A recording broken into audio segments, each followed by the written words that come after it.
So we're asked to find the perimeter and area of a rectangle with sides 11 feet and 9 feet.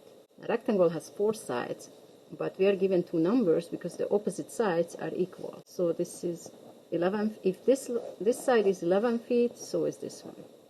Okay, let's start with the perimeter. So the perimeter is a fencing problem.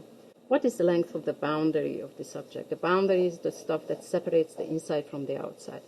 If we have to go around this, what distance would we have to walk? So that means we just add all 4 sides. So we have 9 feet plus 11 feet plus 9 feet plus 11 feet, which is way too much writing for mathematicians. So we usually say, well, take twice 9 feet and take twice 11 feet.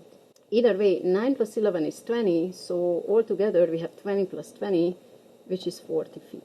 So if we have to buy fencing around this rectangle, we would need 40 feet of fencing.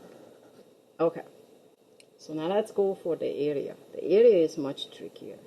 The area is defined as follows. Allowing cutting and pasting. How many 1 feet by 1 feet little square will cover our object? So this is we call it a unit square. This is a 1 feet by 1 feet little square. This area is defined to be 1 square feet or 1 feet squared. And the area measured in square feet is the number of little tiles we need to cover our object. So in this particular case, we can just put a grid on our rectangle and we find that we have 11 columns, each of them having 9 little tiles in them. So it's 9 times 11, which is 99. So the area would be 99 square feet. But I would like to point out that there is something really interesting and neat going on. Instead of saying, okay, we have 99 times 1 feet squared, if we say, okay, we just have to multiply the 2 sides. If we multiply 9 feet by 11 feet, watch the units. They will work out. We're going to get 99 square feet. So it's a little bit different than adding square feet 1 by 1. Either way, we get the units. So the area is 99 square feet.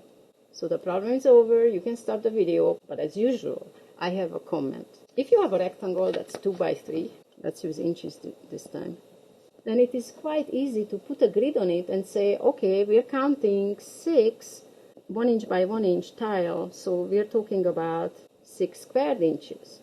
But I would like to state for the record that this was a very difficult formula to prove.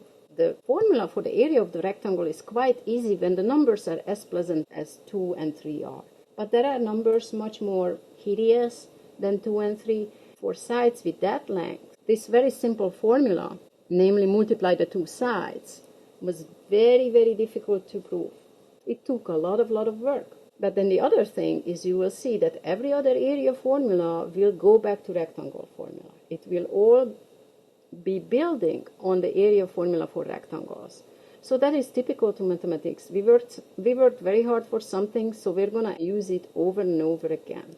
We very often try to reduce a mathematics problem to a simpler, easier one that we have already solved. And you will see this as a recurring theme in mathematics.